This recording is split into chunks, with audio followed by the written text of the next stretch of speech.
Today's painting is called Show Me the Monet. Now, this is one of the first ones I did when I was just relearning how to paint. And I was so excited. I was showing everybody. I couldn't believe how this came out. I was so proud of it.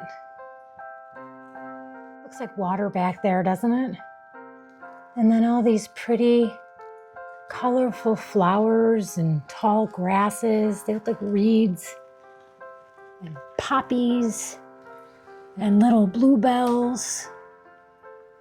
It reminded me of the French masters.